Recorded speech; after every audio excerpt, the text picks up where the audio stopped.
Cost effectiveness of something is inextricably tied to student outcomes.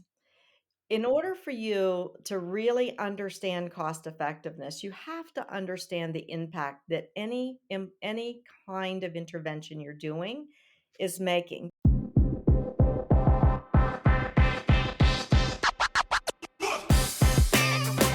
Welcome to Season 2 of School and Around, a podcast hosted by Branching Minds, featuring prominent leaders, subject matter experts, and thought innovators with their perspectives on the current challenges facing K-12 education. I'm your host, Larissa Napolitan, a former teacher, instructional coach, and a member of the Branching Minds team, here to lead conversations with educational leaders and experts and to shine a light on phenomenal educators and those that are on a mission to transform our schools and the lives of students. Maybe you've been listening for a while, or this is your first episode. If you like what you hear, would you do us a favor by rating and reviewing us on iTunes? This is a fantastic way to tell us you enjoy what we are creating. Also, if you want more MTSS resources, sign up for our weekly newsletter using the link in the show notes.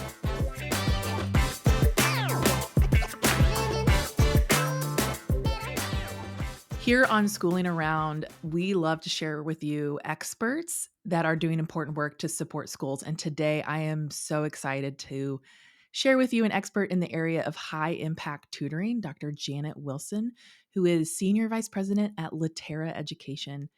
And Dr. Wilson is a veteran school leader with decades of experiences in districts ranging from 4,000 to 165,000 students. And she is very passionate about using data to inform instructional programs, professional development, and instructional practices, just like we love here at Branching Minds. And that's always central to her leadership. So Janet brings us today her knowledge around high impact tutoring and how schools can leverage this practice within their MTSS and to support students. So welcome to the podcast, Janet. We're so glad to have you here. Thank you. I'm elated to be here. I am excited to talk about this in the context of high impact tutoring. And thank you very much for asking me to be part of this today. Yeah. Well, we're glad to have you here to pick your brain all about around that topic. So, I always like to just kind of start. We love to talk about how here on the podcast what we were like as kids, and we work with kids all the time. So, my question for you today is, what was your favorite hobby as a kid? Well, I think there are two that I'd like to just bring up because they were equally passions of mine. And one really centers around dogs. I grew up in a very rural area, and my dad worked outside. He was a stonemason. He was always bringing home pups that were, abandoned. And so I made it a practice to teach them as much vocabulary as I could. I love to work with them and train them and have them recognize words. And I think that was probably a precursor to me becoming a teacher. And the second one was I ran everywhere. I love to run. I still do, even at this age. That's amazing. I love that you drew the line between the dogs and teaching. I think that we got to start somewhere. Yeah, we We all do. did. They were all Well, very responsive most of the time, but all very different, just like children. Well, thank you so much for being here, and I just loved your answer to the question, and so I'm just gonna kinda jump in with the question about high impact tutoring, and do you think that it's the secret for schools to make those big gains that we're all hoping for? Is it a secret that we're ready to tell? Well, secrets are kind of like silver bullets. And I think there really are a lot of different silver bullets that will work. And that's why we have MTSS structures. We have a continuum of interventions that we want to be able to have available to us for students to be able to be plugged into for a periods of time. But the most important thing is we're able to measure that impact and know what's working at any particular time.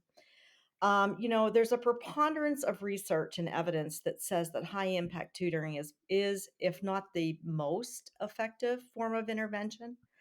It is one of the most high quality interventions in terms of getting impact.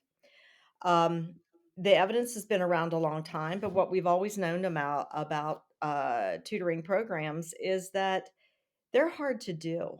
I mean, it's spreadsheets, it's trying to find a consistent, reliable tutor. It is about, all of the things about putting together a program. And so that's why Littera exists, which I'll talk about later. But tutoring, real tutoring that makes a difference. Going back to your question about the secret, is that it has to be high impact tutoring. So, if you'll allow me, I'd like to give you just a little bit of an overview of what high Yeah. impact tutoring is.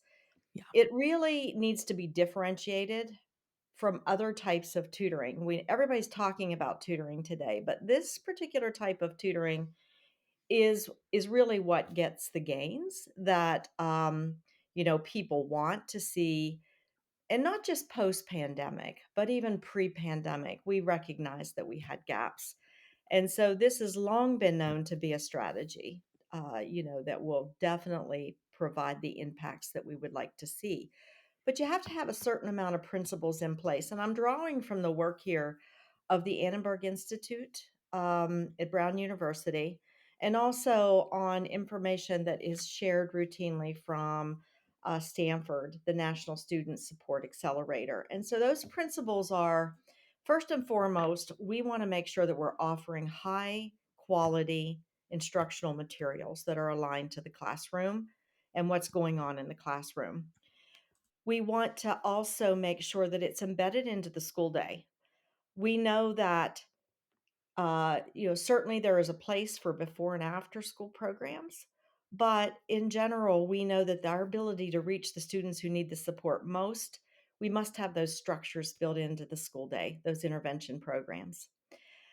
Thirdly, I would say that it's important to have a consistent tutor. We want somebody that's going to bring a relationship, build upon that relationship, get to know the student, understand their true learning needs, their strengths, their weaknesses. And it really requires that we put a consistent tutor with the student. And then I would say that we have to have a consistent offering, just like other intervention programs. High impact tutoring really does need to be offered 2 to 3 times a week. Actually, 3 times a week is best at 30 to 50-minute doses. Um, and of course, we know that small groups, and in particular one-to-one tutoring we know works, but you can also tutor effectively in small groups, and that can be no more than 1 to 4 in terms of that size. So, those are just some of the principles that really make tutoring an intervention that fits well and aligns with many of the tenets, if you will, of MTSS. Yeah. Well, and I think that probably the question people are asking, I could maybe they're speaking to their, in their car or wherever they're listening to this, and they're like, "Well, that sounds great, but like, how could we actually make this work without disrupting the flow of a school day or even existing curriculum?" Like, do you have any examples to maybe that you know of, or schools that you've worked with that have done this well? Yeah, Larissa, that's a question that I get all the time, which is one of the reasons that I believe that we have to start not thinking about tutoring as something separate. It needs to be Mm. thought of as something that can be placed into the the pyramid, the MTSS structures. We make it we make it certain that we do not do tutoring during any tier 1 instruction. Students need to be in their grade level placements. They need to be learning alongside of their peers. And so when we introduce high impact tutoring, we introduce it in the context of making sure that people understand this is part of your continuum of service delivery that you offer in your school. It's one more tool, if you will, in the toolbox. So I do have some examples. I meet regularly with schools, and right at the beginning of our relationship, we talk about what is the structures and the schedules that they have. What are the assessments that they're using? Where are they seeing that the current interventions are not working, that they would like to try, for instance, a small group of students into tutoring? I talk to them about what their schedules look like. So, some real concrete examples are, and I'll give a high school and an elementary one. One of the first questions I ask about mathematics is how many minutes is your class period? More often than not, it's a double block, somewhere between 75 and 90 minutes. And so what we know is the teacher does their tier one instruction, and optimally, we want the teachers to be breaking students into small groups, circulating the classroom, making sure that students are able to demonstrate mastery of what has been taught during tier one instruction. This is an optimal time for us to bring in tutors or for tutoring to occur at the same time the teacher is also working with small groups of students. And the best part about it is teachers begin to realize that tutors are allies in the work that they have to do because the job is so heavy. It's a heavy lift for teachers. And so when we come into the classroom and we are using aligned curriculum material and we're using the same learning progression, teachers quickly realize that this intervention of tutoring is actually causing the transference that they want to see then into the tier one instruction. Yeah, that makes a lot of sense. And I would say too, like, sort of the alignment or the continuity of the curriculum and even concepts, I think would be really important for that of just, making sure that specifically with math instruction, I know like, having like this is the certain way we add or divide or, the different strategies, having that continuity would probably be pretty key for that for those students as well. Exactly.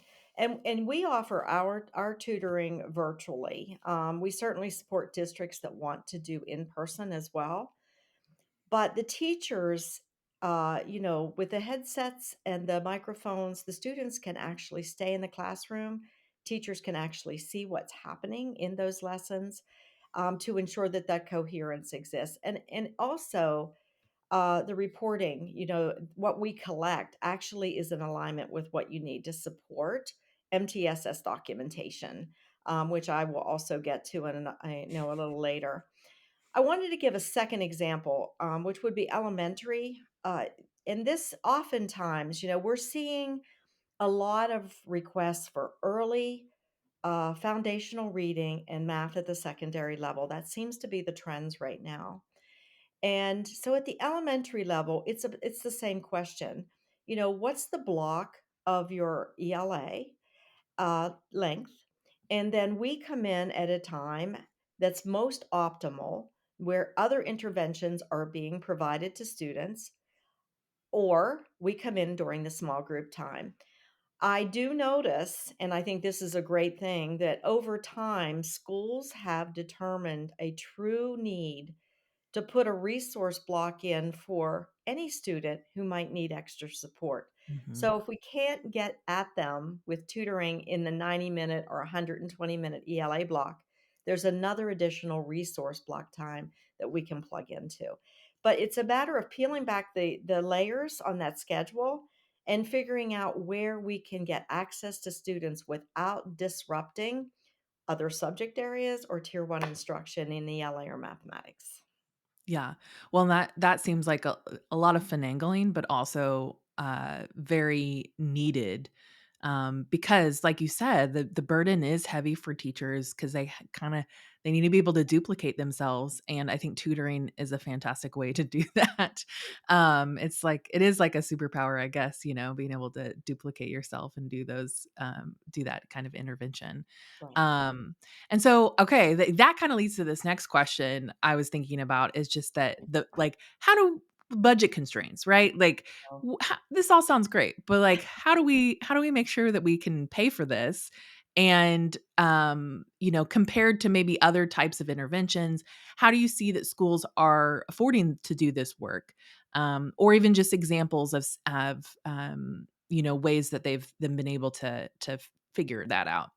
Larissa, it seems like you've been on a lot of my calls, especially I just especially know I just know what teachers and administrators and leaders are gonna ask because right, I've sat in those meetings. They're like, "Yeah, that right. sounds great," but like, How are we gonna pay for that? Well, especially, with the funding cliff. This is a question that I get a lot, especially when people, they've read the research, they know it works, they'd love to do it, and then there's always the but. So I like turning it into an and thinking about it through the lens of, the return on the investment in Mm, terms of the cost of what you're currently doing. And let me give you just a couple of thoughts about that. Cost effectiveness of something is inextricably tied to student outcomes. yeah, In order for you to really understand cost effectiveness, you have to understand the impact that any kind of intervention you're doing is making. But oftentimes these two things aren't considered together. So I know when I was a building administrator, district leader, often we knew the cost of things, but I would ask, well, what impact are those programs, truly making? And arguably, when the data doesn't show the return on investment, then the true cost in terms of lost instructional time, it's really something that unfortunately it's unrecoverable. You can't get it back. yeah, And so the question has to bear out. We have to ask questions like, you know, are our students learning in these interventions? Are they learning enough? If not, why not? And what are we going to do about it? And unfortunately, the what we're going to do about it is the uncomfortable spot. And what I mean by that is it's the sacred cow syndrome. You have to get rid of what's not working. And it's tough because politically, economically, we know there's been a lot of training investment, there's staff tied to these programs. And but yet that's an opportunity. It's an opportunity to use the data to make people see that there are other more cost effective, and when I say cost effective, I'm adding in there the student outcomes that we probably need to consider replacing. And so that requires organized abandonment, which is very much takes courage. And also, aside from that, or at very least, technical changes to what you're doing so that maybe you can see some improved outcomes. But I know from experience, it's always good to give people a little bit of a fair warning, a chance to mhm, drop back, revise a little before you have to cut yeah, cut the program. Um, yeah. but I think that is about cost effectiveness. It's really knowing what you're doing is actually giving you what you intend for Yeah. students. Well, and I also think too, part of the MTSS when you're doing a system level change like MTSS and you're implementing that, that's that point where you need to evaluate like are the intervention programs that we're using are those effective? Are we using them to fidelity? Are we, I know I've talked to district leaders before and they've realized, after sort of doing some work to really examine what are the intervention programs that we want to be using for Mhm. MTSS, they realize, oh, all of these different schools are using different programs. Some of them are effective and some of them aren't. And so we kind of are collectors in education of all of this stuff sounds really great. And we just keep using them and not even taking the moment to like really evaluate like what is the most effective. And I think the sort of what would you say abandonment, the abandonment Organized decisions? abandonment. Mhm. What'd you say? What was the word you Organized used? abandonment. Organized Organized abandonment. I think yeah. that that kind of aligns with this thought that I've been reading about of just, like, doing less, like, Mhm. subtracting, as leaders trying to subtract some of the things that we're doing, not just adding more to the plates of educators, and I think that but you're right, there is sometimes where people are really attached to things, and they've been using this program for years, and maybe they see the results sometimes in their classroom, but, you have to look at district wide. What is the most Mhm. impactful, and Mhm. so I think that that is a key part of that. And Larissa, you bring a really good point that these things have to be considered in the context of district. I have worked in some very impoverished districts where there's lots of mobility. And when you move across schools, when students move across schools, and there's interventions that are really a mishmash and not a real consideration for coherence across the system, in addition to in within a school, you can really jeopardize students' progress and, in fact, cause them to actually regress because there is no real coherence between the intervention they left in one school to where they're actually going. So it's very much a district consideration as much as it is a local school consideration. Yeah. Yeah, that's really important.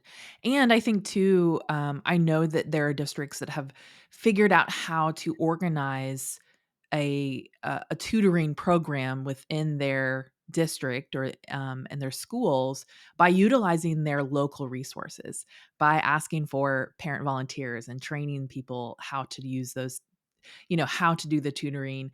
And so that there are different ways to do that. I know that like Littera does offer like a solution to that. I just wanted to sort of mention that there are school districts that are figuring out how to make that work.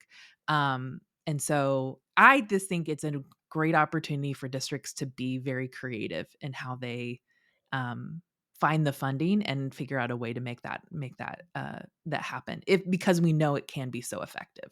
Right. And Larissa, you actually just made me think of something. When you think about that consistent tutor, I often get, well, what, who are your tutors? Where do you get your tutors? And what we know from research is that the key thing here is training. If if the tutor has the training that they need around the curriculum, they can actually be that parent, that volunteer, a paraprofessional in the classroom. They can be, an undergraduate student who might be in a teacher pipeline program, because the key is the training and the support that we give the Mm. tutor along the way. It's and the coaching. We have to keep touching base with tutors, whether they're in person using our platform to collect data, or whether they're virtual tutors also using our platform. The data collection is critically important because that is definitely going to tell us what more we need to do with with our tutors, and also whether or not what we plan to do inside of a intervention that's tutoring, are we getting the results that we intend, and are we getting the program design that we intend? Hi, friends. I am interrupting this conversation to share another MTSS Hero shout out. Today, I want to celebrate Audrey from Okeechobee, Florida. Audrey works with students who face significant behavior challenges, and her colleague Sarah says this about her. Audrey embraces the responsibility of creating a safe and nurturing learning environment for her students. She goes above and beyond by implementing innovative strategies and interventions tailored to meet the unique needs of her students. She invests time in understanding each of the students' triggers, strengths, and weaknesses, and adapts her teaching methods accordingly. She is truly an inspiration to her colleagues and a true asset to the education community. Audrey, thanks for all the work that you do. Now, back to the conversation. When you are doing the work with districts, how are they, what are some of the data points that you're looking at to see the effectiveness? Because we may not always see the ultimate student outcome, immediately, right? Some of those lag measures come later, but like what do some of those data points along the way that we collect to see the effectiveness? Right. Well, with high impact tutoring, it's quantitative and it's definitely qualitative. And when we plug in, as I mentioned earlier, we want to plug into the existing structures in the school. We don't want to add another assessment that students have to take. We already know there's a lot of assessment fatigue. And we know that districts have a very strong point of view about the assessment program that they have, the frequency of their assessments, and all of those things. So, just like any other intervention program, we want to look at the tutored students' progress against the already existing benchmarks. We want to look at their performance on, nationally norm referenced standardized testing like NWEA, Star Renaissance, iReady, whatever the system might be using is exactly what we want to measure students' progress against, because there's other students that they can compare that progress to. and other students that are taking interventions that they can compare that progress to.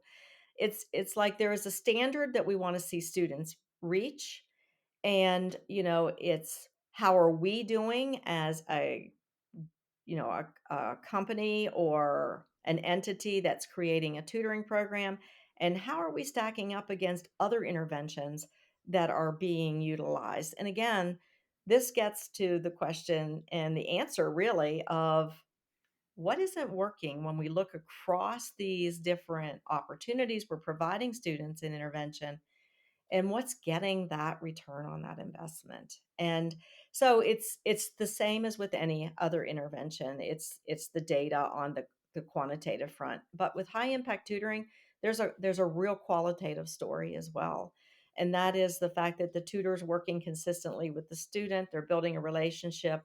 We want to see that self-efficacy and the student's agency in the classroom improve, and we want the teachers to be excited and say, that tutoring is working because there is actually transference into the classroom. I see the student performing better on grade level material, and that's what we all want, regardless of the Yeah. intervention. But, it is with the high impact tutoring structures that I cited earlier, um, very much in alignment with what MTSS requires in the way of an intervention to be able to get students where they need to be. Yeah.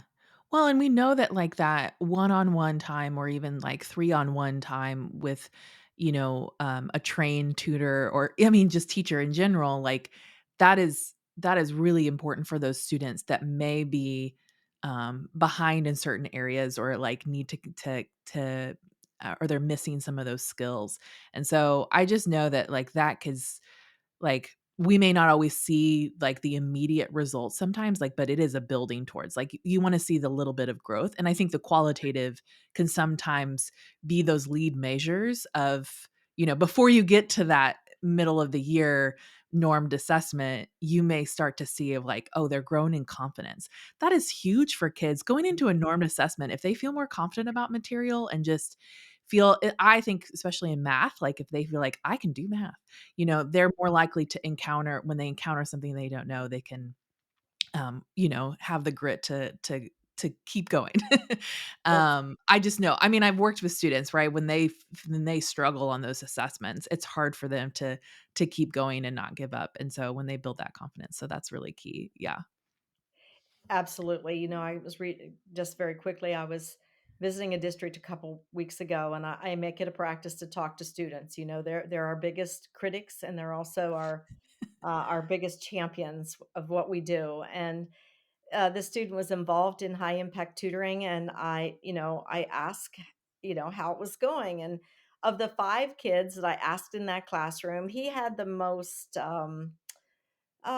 like, cautious response to me, and it concerned me, so I went to the teacher and I said, I talked to the young man up there in the front of in the front of the classroom, and I said I wasn't sure he was really happy about his experience." And the teacher said, "Oh," she said, "what I can tell you is that I can see his empowerment in the classroom Mm. more now than I have ever seen." And I said, "Well, that's great." I said, because, he wasn't gonna let me know that, but the teacher could see it. So that was music to my ears. And, now we just have to get him feeling really good about, the high impact tutoring in terms of it's adding to his agency, in the classroom. So Well, it's kinda like a middle schooler, like, you can't tell them to wear a coat, but they're gonna be cold and they're cold and you can't tell 'em, like it's funny you should you say you that. It can't was see a like, middle school "Are you classroom. cold? Do you need something?" "No, I'm not, no." It was a middle school classroom, so you're so How right did I there. know? I just knew. How did you know that? Oh, Yeah, they're the toughest I would say they would be the toughest critics, and yes. they are not gonna tell you if they really enjoy something, they may secretly do, Mhm, so mhm. I get Right, that. exactly. Well, I just have a couple more questions, but I really wanna know, like, what strategies and you've talked about this a little bit, but what strategies can schools use to maybe ensure that alignment between the tutoring sessions and the classroom instruction? What's kind of that process that you guys take for your tutors? Well, instructional coherence requires, that everything the student experiences, all points to getting them, being able to be proficient and operate at grade level mastery or above, and that's what we all want. So this requires that we have an in-depth conversation with the school on really what their purpose is for tutoring. And I'm going to give you two examples that are ones that I'm seeing right now. The one is they'll say, "Well, Dr. Wilson, what we really want to do is we have students that we know do not have some of the foundational skills that they need to access the curriculum that they're in now. So there's gaps in their learning, whether it's because of attendance, the pandemic effect, whatever the cause might be, they know that there's prerequisite skills that are missing. So we are often then creating a program that helps to identify what those gaps are, and then repair those gaps, moving the students to then perform satisfactorily, in on grade level material. So that's one type. The other is supporting students in course. Like they're taking the course for the first time, they're in tier 1 instruction. Teacher sees just some concerns with the students' pace of being able to acquire the skills and master them. So we come in and we look at the learning progression. We work with the district on the material choice. We make sure that we're sequencing along with that instruction so that students have each week the support they need to do additional practice and demonstrate that they have mastery. And then optimally, we want to see that transfer into the classroom. So those are two examples, but it takes a discussion. I tutoring that we do, even if it's with a virtual tutor, is very much an extension of the classroom. Yeah. It takes all the same conversations as if you're putting an intervention in the school, using tutors in the school, or using your staff in the school. It takes all the same considerations. Yeah.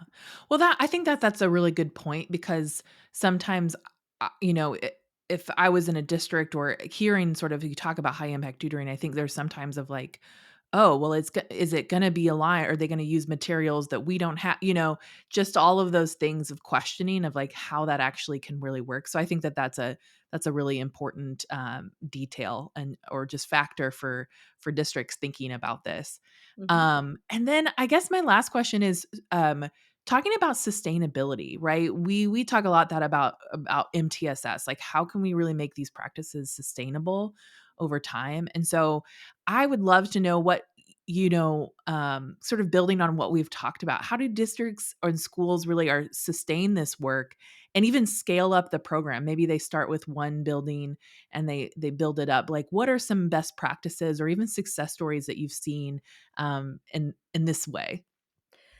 Well, as I said earlier, none of us want students to be engaged in interventions that aren't having a positive impact. So it boils down to, again, program evaluation. Um, and it goes back to that whole thing about cost effectiveness and return on investment and how they need to be evaluated together.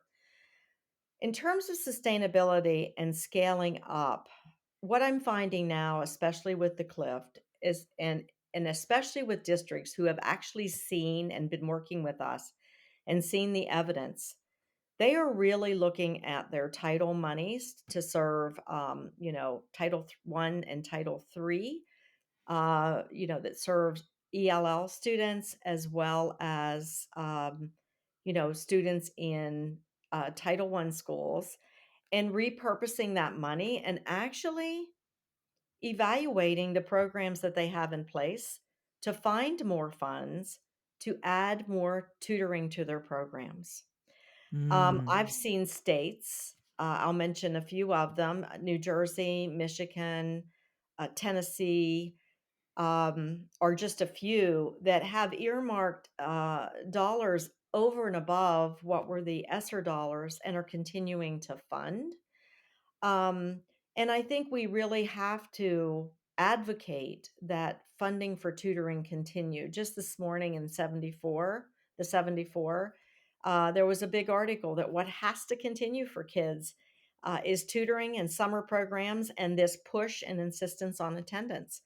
And I was Yeah. glad to see tutoring was in that. So I don't think it's going away, but it's a matter again of making sure that it gets prioritized because it is something that, according to the research, even if you can't afford to do one to one, evidence is emerging that students in 1 to 2, 1 to 3, 1 to 4 groups can make progress. And when you think about it through the lens of if you have a certain amount of dollars and is it better to serve 100 kids in a 1 to 1 or 300 in a 1 to 3?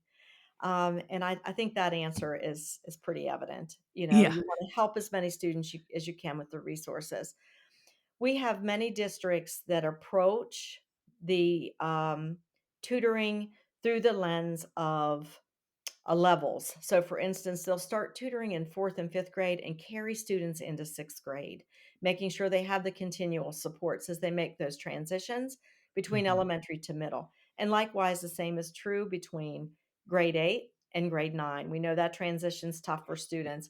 And when they're already struggling and having some concerns, to help reduce that emotional those emotional concerns as they move into a new school and a new grade level and perhaps a harder content are places where schools are considering, targeting those intervention strategies. Mm. Yeah. Well, Janet, this has been a really great conversation, and I think will really help a lot of our listeners understand a little bit more about high impact tutoring. I would love for you to share a little bit about Littera and your mission. I know you kind of weave that a little bit in the throughout, but I would love to talk a little bit more about Littera and the work that you guys are doing. Thank you for that opportunity. I was as you pointed out, decades in education, and probably really, wasn't ready to leave when I did. I saw, the system that I was last in through the pandemic. But what I could see in Littera's mission, and I was actually someone that the CEO consulted with when he was visioning this company, and uh, his name is Justin Serrano, and I could see clearly that he was trying to bring resource equity to schools because many schools have students whose parents can't afford tutoring. And so Latera's mission is to ensure that highly effective, high impact tutoring is made available and affordable to students in K-12 settings. Now, we do serve students in after school programs, before school programs, but we know optimally the best and the most sweet spot is during school. So we're able to organize tutoring programs. And what we've done is we have really automated the process of creating programs, matching tutors to students' needs based on the tutor background and the students' needs. Um, we also have all of the reporting that's necessary and needs to be in place for an MTSS system. It tracks attendance, it tracks tutor consistency in the match rate with the students, it tracks the skill progression, um, the dosage that students receive each week, because we know that evidence is pointing to the fact that, you can have a great program but students have to be in place to meet their tutor, without fail in order for us to see results. And so Latera has sought to take the hard jobs away from tutoring, the spreadsheets and the phone calls to tutors and why aren't you here and all those things, and make them much more uh, highly likely that the tutoring program can be put in place because again, like I said, like I started, it's hard to do. It's hard to do otherwise. Yeah. So I'm excited about the partnership that we have with Branching Minds because what we know is teachers have a tremendously hard job. They have lots of students, lots of data to keep track of, and we all know that data needs to be in one place for us to be able to tell a story. So, our partnership with Branching Minds is that our data from our tutoring efforts in districts where Branching Minds is being used, or hopefully will be used, will go into that system where all the other intervention data rests, Yeah. and therefore the teacher really only has to go to one place to make Yeah. those, to make those instructional decisions in the moment about what's working and what needs to be adjusted. Yeah. Well, that's fantastic, and I know we're excited here at Branching Minds. And as a teacher who is or a former teacher who is really passionate about providing those supports and those extra ways to help students, I think high impact tutoring has a lot of evidence behind it, and so I'm excited to see the work that you guys are doing. And I just appreciate you coming and chatting all about the work and how we can help teachers and students as well. So thank you so much for being here. I truly appreciate this opportunity. MTSS is not new to me. It has been a structure of organization and a way to introduce coherence for a long time. And I really think and love the opportunity here to help people understand that high impact tutoring is a strategy that people can use within that MTSS. Yeah. And I love your enthusiasm about this work, and all of your work to bring this particular episode about. And so, thank you. You're welcome. Well, and we'll share everything in the show notes, lots of different resources for our listeners, but thanks again.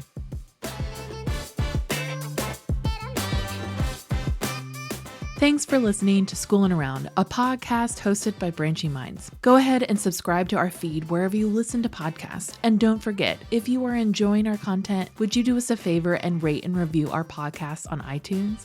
This helps others find our podcast and lets us know how much you love what we're creating.